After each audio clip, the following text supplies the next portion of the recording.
Okay, it is now 7:39 AM in New Zealand,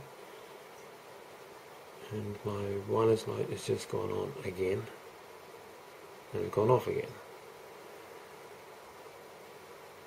So these things happen several in the row, so we'll see if we capture the next one.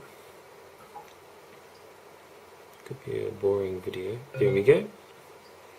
And there we go again. So, something's up. This has been going on all morning, all night. We're 24 hours into this phenomenon.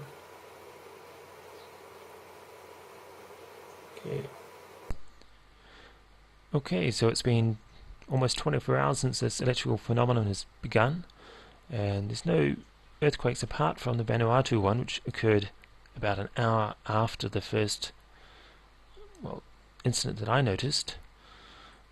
As you see, Vanuatu, have a quick look on the map. It's very deep, actually, but it's quite near to New Zealand. There's Vanuatu, there's New Zealand, and as you can see, it was at 200 kilometers. That's almost halfway through the crust. Okay, so in the last 24 hours, we've had these quakes here. 2 in Vanuatu, others around the Ring of Fire here, edge of the Pacific Plate, Myanmar and Indonesia. Nothing really apart from this little bit in South America. 4.9. I've got it filtered to keep out the smaller ones. If we bring in the smaller ones, well, as you can see, it's all around the Pacific Plate. Okay, but really nothing much has happened, but the phenomenon of these touch switch buttons turning on and off by themselves actually correlates to things like the earthquake in Chile in 2010, and of course the one in Japan in 2011, and then of course when Allen was passing between the Earth and the Sun, we had a whole lot of electrical phenomenon then. So that's why I think it's significant, and it shouldn't be happening at the moment because I've desensitized these buttons with a BIOS update on my computer. However, in the last 24 hours the phenomenon has returned. Okay, we're just looking at the earthquake tides and alignments chart, and as you can see, the Vanuatu earthquake actually happened on the day of the solstice. It's actually about 12 hours after the official solstice.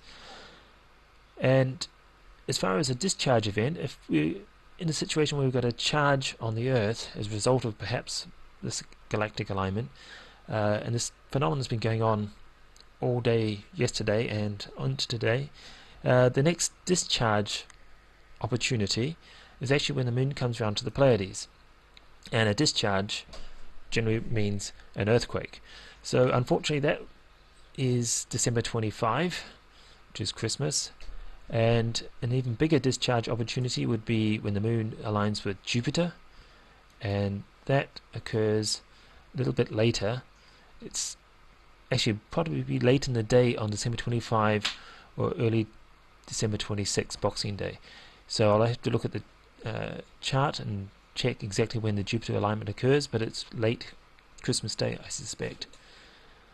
Okay, so the moon passes in front of the Pleiades at about 7:30 AM on Christmas Day, and then it'll pass in front of Jupiter at about 12:30 AM on Boxing Day, UTC time that is.